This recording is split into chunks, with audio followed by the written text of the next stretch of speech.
Yo, people, what we saying? What we spraying?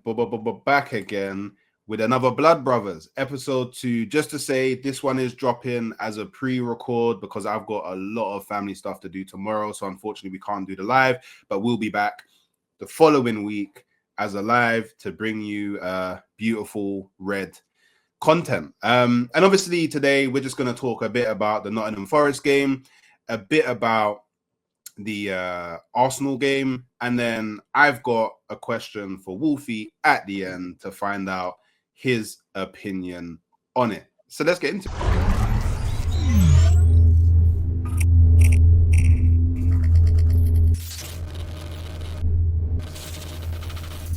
All right, sweet. Hey, before we go anywhere, Wolfie, just quickly, how are you feeling today? I'm good, bro. I'm good. I can't lie. Things are good. Feeling good? Feeling great? Goals are flowing in, you know what I'm saying? I ain't seen them for months. I'm good. I'm laughing at the United fans as well, which we'll get into. But yeah, I'm good, bro. What are you saying? Yeah, I can't complain. You know, when you're a winner, when you get 3 points, there's I don't have to do too much explaining. Like all I'm doing this season is if I win, yeah, just on to the next game. I let the losers explain, and there's a lot of Man United fans that are doing a lot of explaining. Wait, did you guys win? Yeah, we won 1-0. Are you serious? Because the way the United fans are talking, I thought they collected 3 points. Wolfie, I can't lie to you. This is how I know we think on the same wavelength, because I thought I lost. The way the Manchester United fans have been speaking, I thought I lost. So, but hey, we will definitely get into that. But what I want to get into first, is Nottingham Forest. Yeah. Now, I didn't watch the game.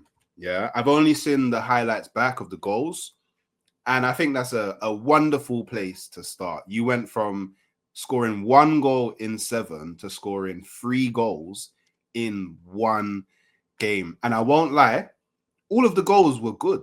Like, they were all good goals. Like, it wasn't like scummy goals or anything like that. Obviously, you had Chris Wood's goal that came from a set piece, and I think it was a good finish, a very good finish. And it's funny because I'm pretty sure on the first episode, we was talking about how, maybe Chris Wood should hold bench and Igor Jesus, well, at least Igor Jesus should be set free. And then he goes and scores 2 goals in the first game of the season. You had Ndoye scoring his debut, which was a beautiful diving header. Imagine that. You probably never would have thought your winger would be scoring diving headers. And then you had the final Chris Wood goal, where a beautiful, I can't remember who played the ball, but it was Elliot Anderson. He had from what I could see, he had a very good game, and that's why he's in my FPL. And Chris, fair play. Come on, I had Milenkovic as well, and I was a bit angry that you guys conceded at the end, because that would have been a clean. That was never a pen, man. But that's also something else that I feel like we have to talk about. But let's start off first with your general thoughts on the game and how it feels to now be in scoring ways. And we'll revisit something that I asked you in the first one. Are you seeing this new way that Nuno wants to play? How's it all looking? I gotta say, like, before the game, I was doing the watch along, and I was saying to the chat, I was like, you know what? We just need to get through today. Because McAtee had signed, Hutchinson had signed, Callum Mendes signed, Douglas Luiz, at the time of recording this, is very close. And I was looking at our bench, and we had 4 centre-backs on the bench. We had Ryan Yates, and in the attacking options, we only had Igor Jesus and Jota Silva. So I said to the chat, I was like, come hella high water, hook or by crook. We just need a win here. And moving on to Palace, if you just those 4 players are named, even if you don't change the starting 11, suddenly my bench looks strong. There's options. Very, very strong. You know what I'm saying? There's options. Yeah, very. And I was like, let's just get through this. So I went into that game with low bar expectations. I was like, let's get a 1-0 win and get out of here. Bro, we were playing like goddamn Brazil, man. Playing Brazil in that first half, possession-based. It wasn't counter-attacking, flicking the ball around. Bro, Sangare was just like a beast. He just controlled that midfield. That released Anderson and Gibbs White. Gibbs White was cooking that game as well, man. Like, if you look at the second goal for Dan and Doy, Gibbs White's assist was incredible, man. He took the ball from the left edge of the penalty box, brings it inside, spins, crosses it in with his weak foot, bang, header, in it goes. I was like, that first half finished, I was like, we could end up Brighton score here, 7-0 again or something. We just cooked him. Now, his first game of the season, I'm not getting overexcited. I haven't been shameless about this win because Brentford as well were utter crap. Yeah. Like, you know how we're talking Brentford could Relegation. go down and stuff, Yeah. bro. After that game, like, I'm more convinced by my prediction on it. So I think we took our foot off the gas in the second half. We should have had a penalty, by the way, in the first half. Man, I don't know what these rules are anymore with handball. But the free kick comes in, the man does this with his arm, and it's not given. Yet Sangare, for their penalty, it comes off his chest onto his arm. I thought the rule was if it touches a part of your body first and then goes on, it's not a penalty. I don't know anymore, bro. I've given up on this whole penalty thing. Yeah. But no, I'm very, very happy with the performance. Very happy, more importantly, with the 3 points. But it's kind of calmed me down a bit, you know what I'm saying, in terms of what I think Forest are going to do. But you know how we talked about Nuno was going to play this new possession-based style, a bit more attacking? First time I've seen it. And I really enjoyed it, bro. But it's early days. I don't think there's too much we can take away from this opening weekend. I don't think my mind's been changed on any of the teams.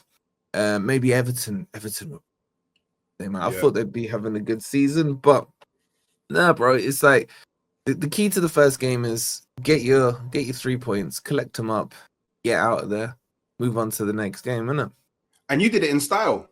I think because obviously you're right. Like, the first game week isn't really gonna tell anyone anything about their teams, but for you, I feel Nottingham Forest fans can feel very kind of satisfied or happy at, like, okay, Nuno was talking about a new way of us playing. We're coming into the season, a new way of playing. Didn't really see it in the preseason, but the first game of the season, we saw it right away. And be it as it may, you know, me and you definitely had Brentford as relegation candidates. There's probably a load of people that did as well. So maybe Brentford isn't the best test to see how the new way works, but to do it in style like you did. And I mean, like I said, I didn't watch the game, but from what I saw from Anderson, he looks ready for the season. Like, he looks so ready for this season. Because again, it's funny because we had the conversation about your midfield and how will your midfield set up, and you've got like one too many players in the midfield. Like, how does McAtee now? Where does that all sit? Like, because Louise as well. Louise, because it's like, how do you now not play this same midfield three again in your next bro? game? Like, Anderson, he's just every game you watch him, he gets better and better, bro. This guy's work rates are phenomenal. His ball control is brilliant. His dribbling techers are fantastic. The only thing missing from his game is goals. Like, in that final third, if he starts to get goals, this guy's ceiling is way up there, bro. Obviously, He's it's early. so good. Obviously, it's early. It's still early, but he's definitely playing, thinking, okay, this is a World Cup year. This is a World Cup year. And I won't lie, the way he's playing. And he balled out in the under-21s over the summer. And he played really well last season as well. Like, you know, this is a guy we picked up from Newcastle on one of those PSR deals. You get me? Like, we gave him a keeper. We paid 35 mil, is what everyone keeps telling me. But we gave him Vlachodimos, the Greek keeper, for 22 mil. So he net cost us about 12 mil, man. It's 12, 13 mil. So cheap, so good. And he's a really nice guy, man. Picked him a bit on like Insta and stuff. He's a really nice guy. So I don't know, bro. I like these problems. Debates now. It's been 4 years. I've been waiting since 3 or 4 years now back in the Premier League. I've been waiting to have problems where I don't want to drop players because they're shit. You know, and what other shit can I bring in? It's now I've got this good player, but I've got this other good player.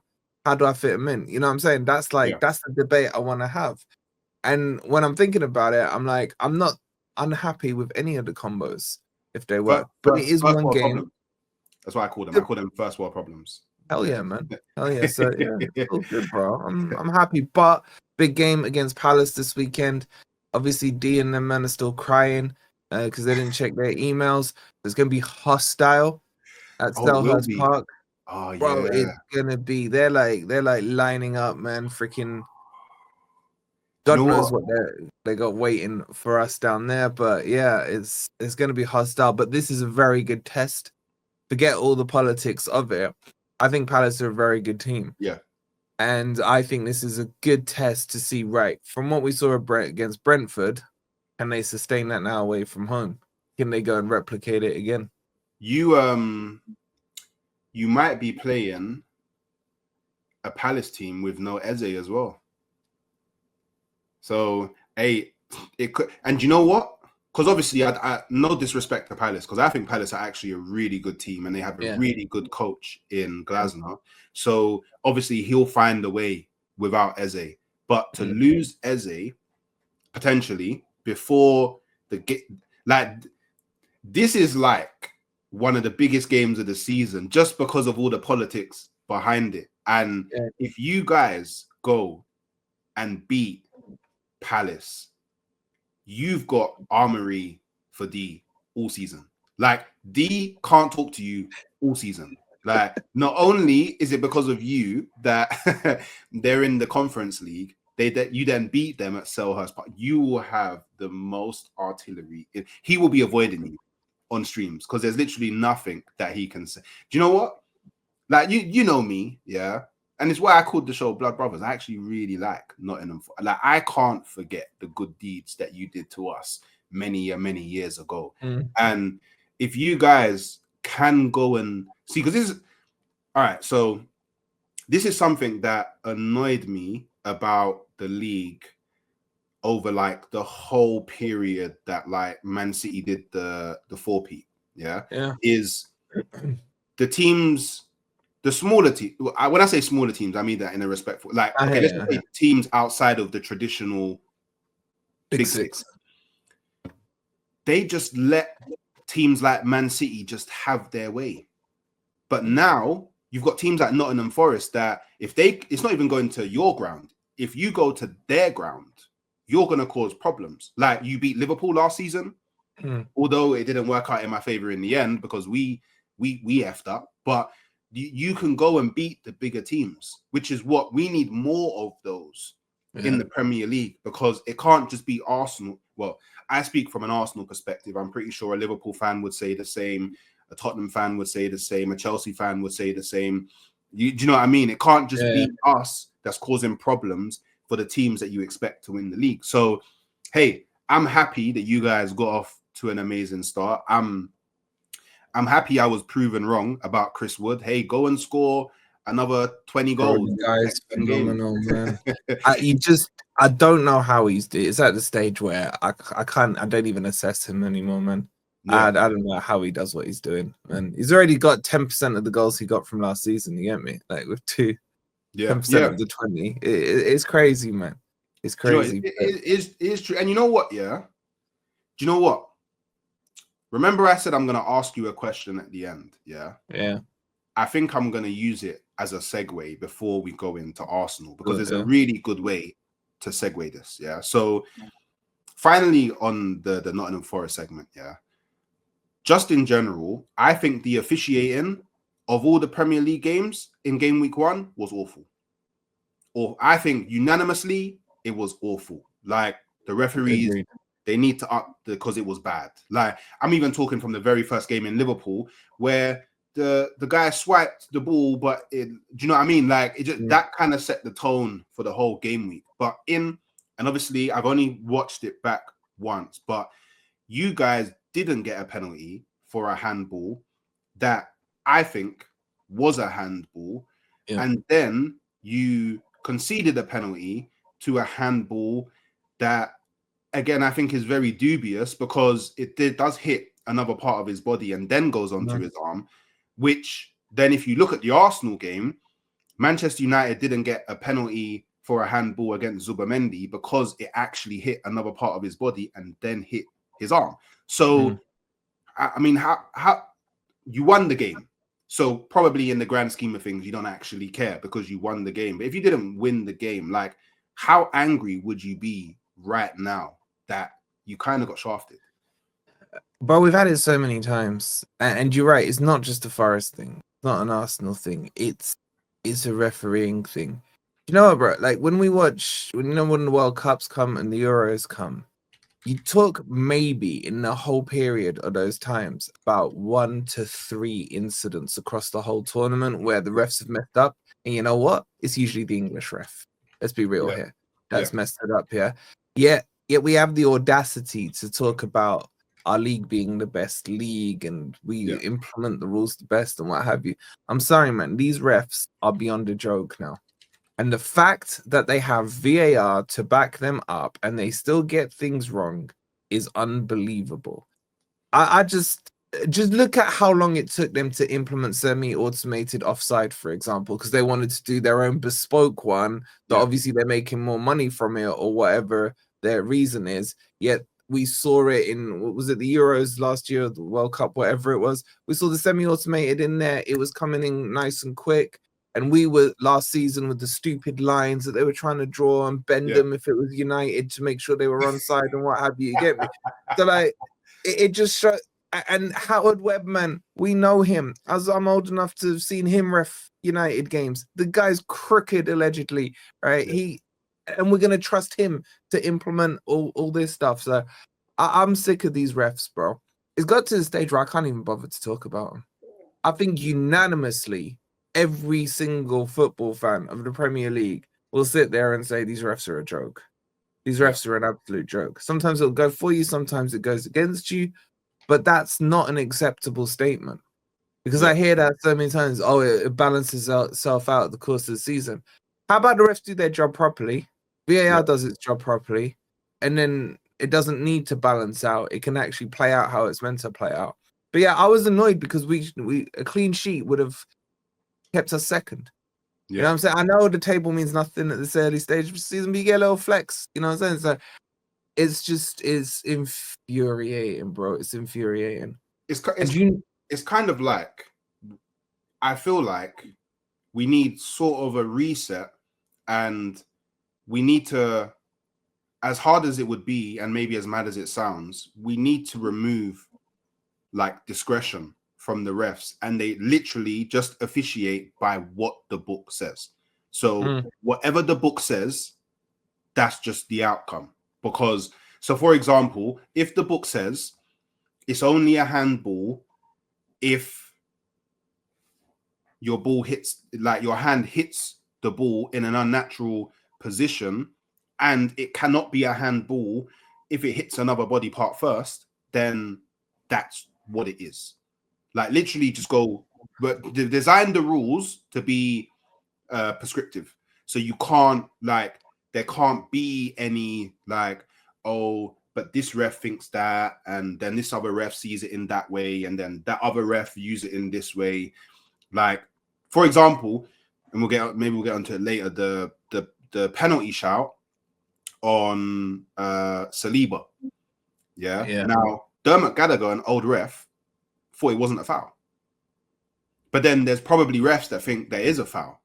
The rules shouldn't be able to be interpreted differently by multiple refs. So I don't know. Maybe that's a solution. I don't know. My solution, I still think, is the simplest.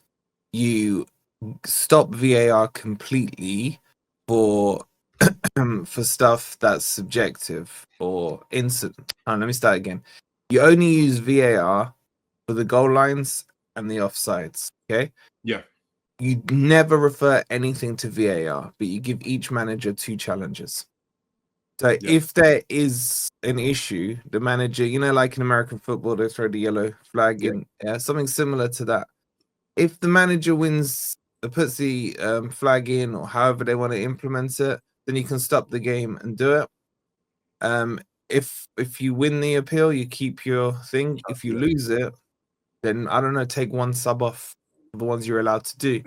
Do you know what I'm saying? Just something so because what you don't want is managers then just throwing the flag to slow the game down or whatever. There'll be some kind of punishment, and that way, then the fault isn't with the ref, because if the manager doesn't stop the game for it or appeal the thing, then it's on the manager. Why wasn't he on top of it? But like, I mean, the Everton one yesterday, bro. You seen it? No, I haven't seen the Everton one. Bro, that is the worst decision I have ever seen. And I feel like I say that every week. I think it was Tarkovsky. His arms are here. Literally here. The shot comes in, it takes a slight deflection, and he does that, with his arms down here, and it hits him here on the arm, and it's given as a penalty. The man's got his arm. In fact, I think he's trying to fold his hands behind his back, right? And it's given. And it's like, yet you see R1 where the guy's done this, not a penalty. I've given up on these rules, bro. Honestly, I ain't got no idea what's a handball. So the segue, and this is my question for you, Wolfie. Is it crazy that a Liverpool fan is refereeing the Arsenal game before Arsenal go and face Liverpool at Anfield in the very next game? Yes, because we've had that issue. Do you remember when Forest had the thing with Everton where we should have 3 penalties 2 seasons ago? The VAR ref was Stuart Atwell, or Stuart Twatwell as I call him. He's a Luton fan, and obviously 2 years ago we were fighting against Luton. Bro, those incidents went 3 times to him, and he never told the refs to come to the monitor. I think all 3 were penalties. I think most neutrals would have said 2 of them were penalties, right? And then Forrest put the tweet up. VAR is a Luton fan, blah, blah. We got fined 750k for it. The refs are meant to disclose it. If there's any conflicts of interest, they're not allowed to ref the match. It should be taken off. So is that true? He's been allowed to ref it? Yeah, he's been chosen as the official ref. So he's not even VAR. He's the ref of the game. Wow. And it's openly known. So it's like, it's not even like he says, she says. It's actually openly known, common knowledge that he's a boyhood Liverpool fan. Now, I don't have an issue with a Liverpool fan refereeing Arsenal games. The only issue that I have is he's refereeing the Arsenal game right before we then go and face Liverpool at Anfield in the very next game. So he shouldn't be allowed. I think by the rules he's not allowed to.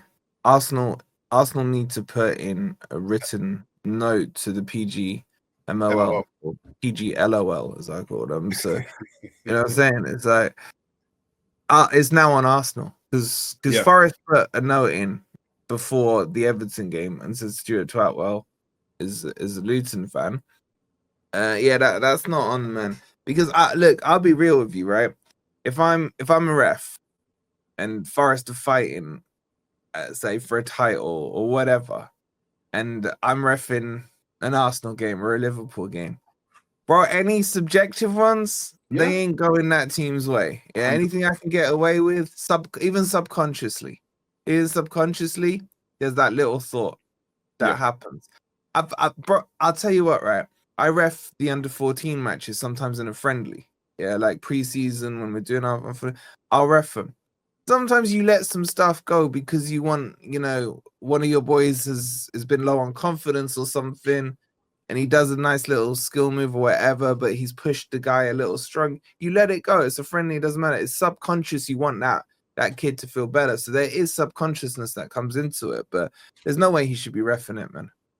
Yeah, to me, it's more about the fact that you're sort of encouraging bias, like you're allowing bias, and like before the game's even started, there's bias. Like so, I'm now thinking, all I'm thinking about is, so which one of my players are getting sent off?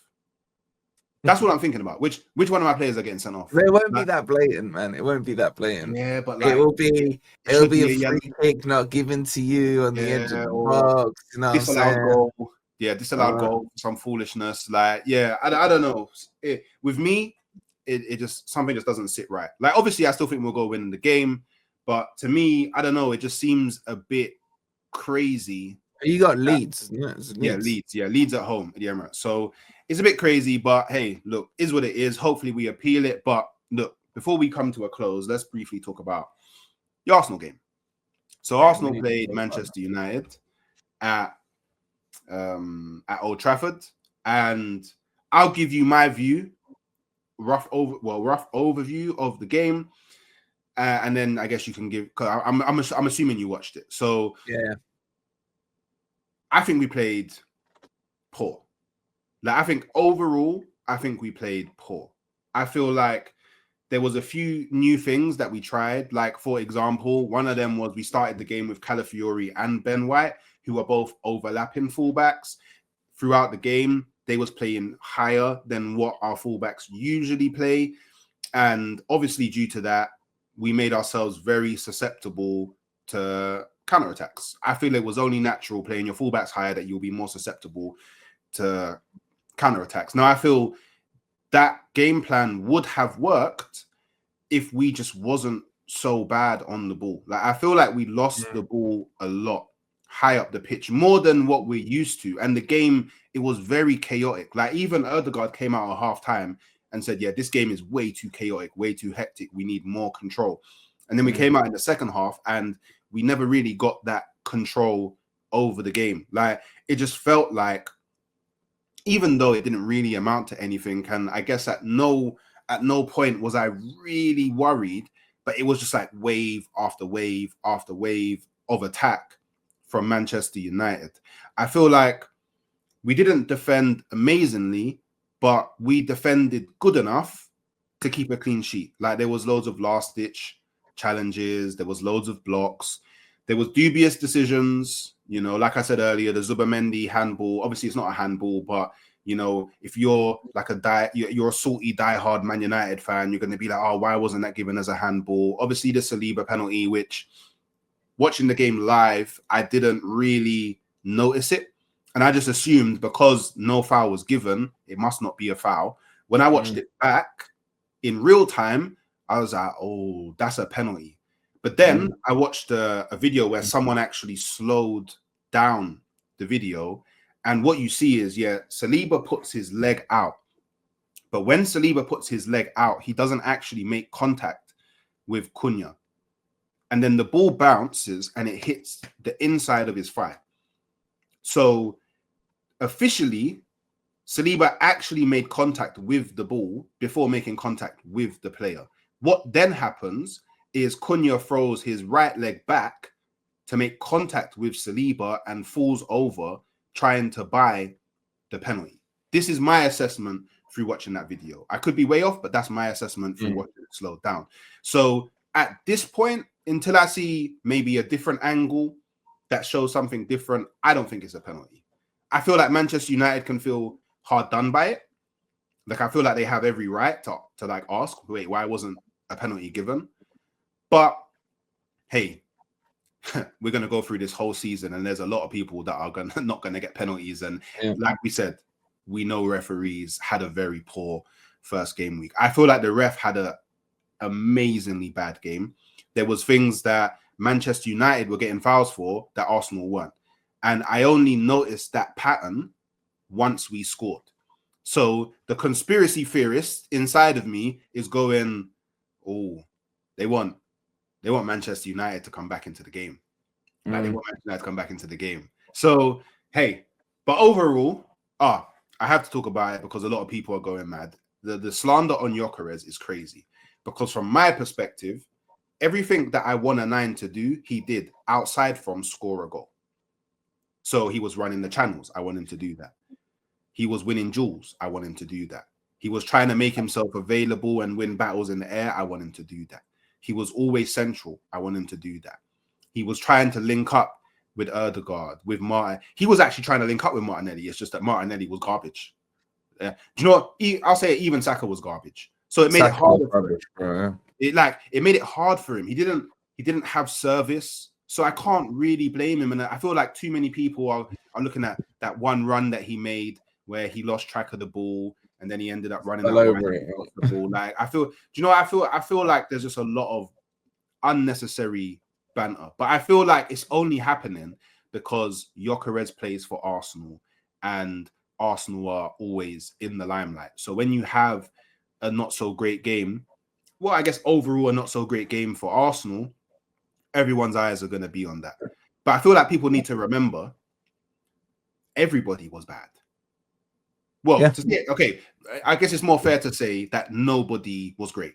I think that's the better thing to say, the accurate thing to say. Nobody was great, and then he wasn't receiving service.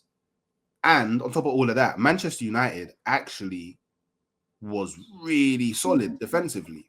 So I feel like that's a takeaway that Manchester United can have as well, of like, oh, we was actually really good defensively. We was actually really good defensively as well, aside from scoring the goal. So look, overall, for me, it's hard going Old Trafford. We don't win there too often.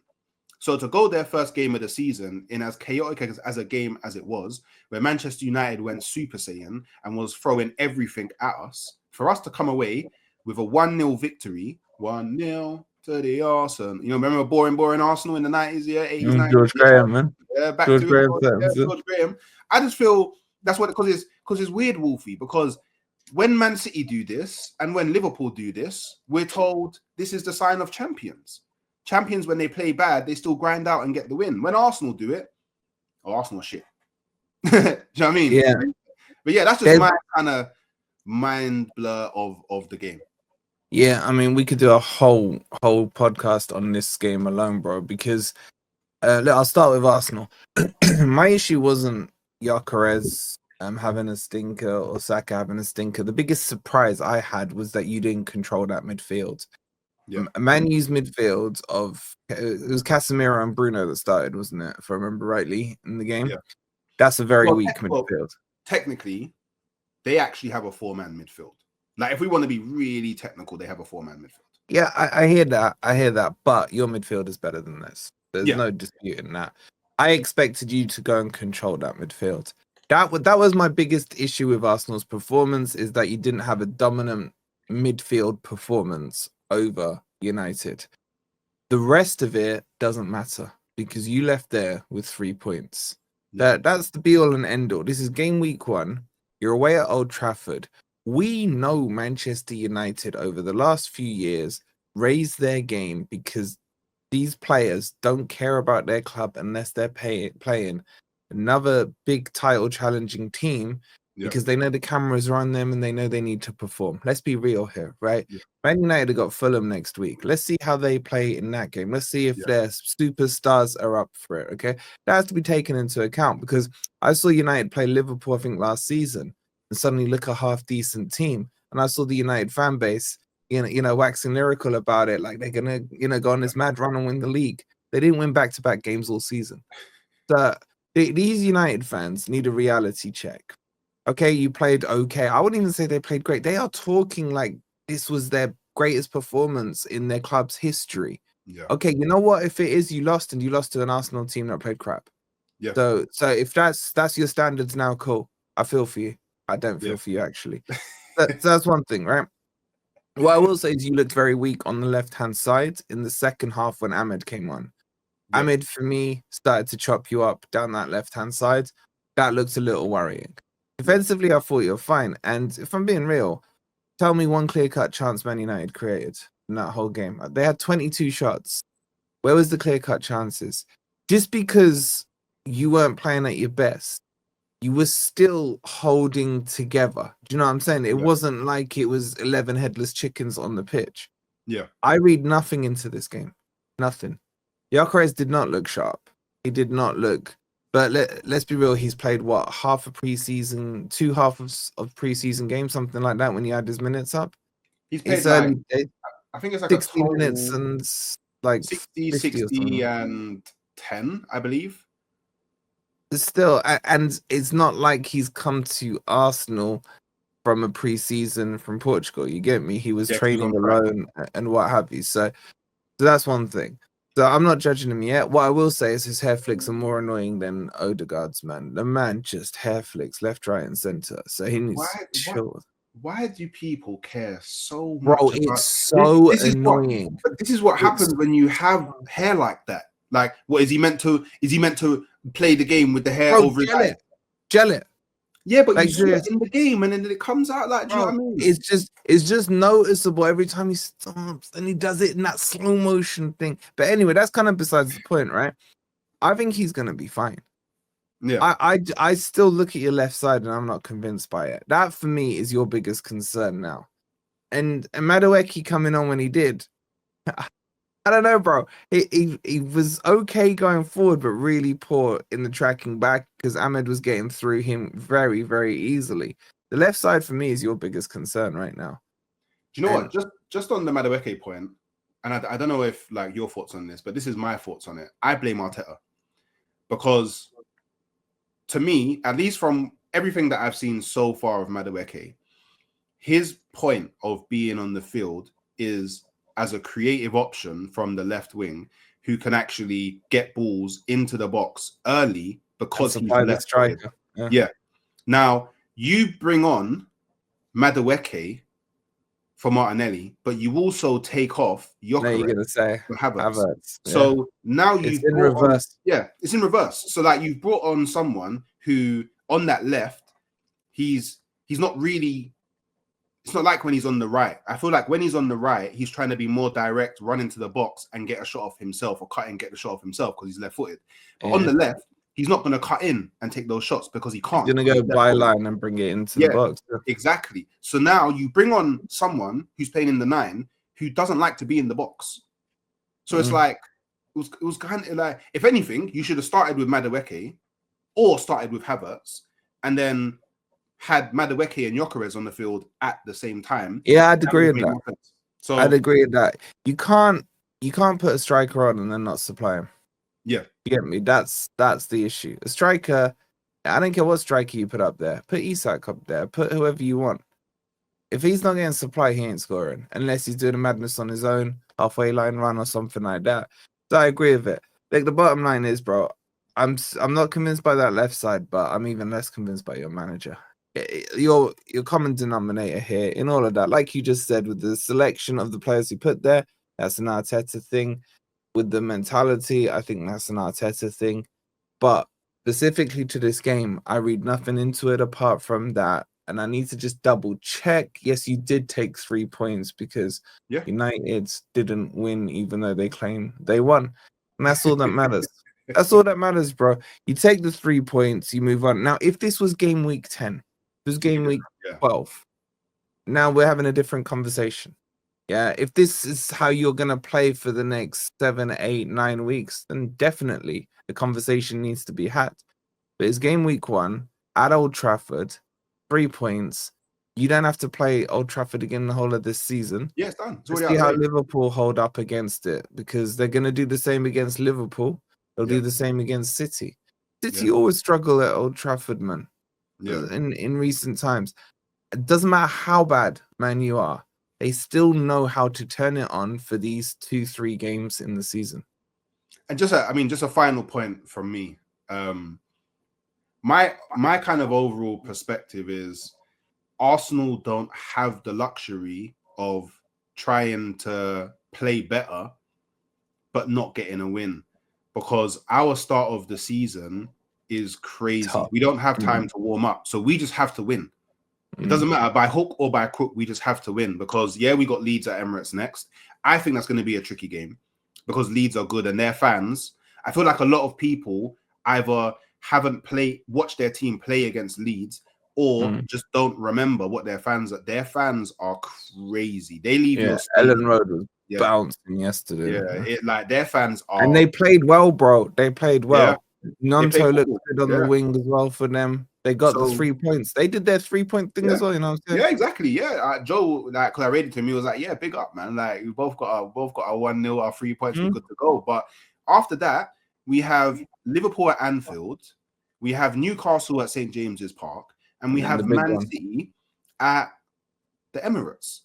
So no, you got us before that. We got you. Wait, is it game week 4? I think we're game week 4. Is it at your ground or ours? I can't remember. They're yours. It's ours. So we have to play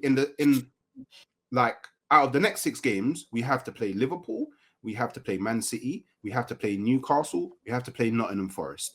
Nottingham Forest looking really good right now. That's always a hard game.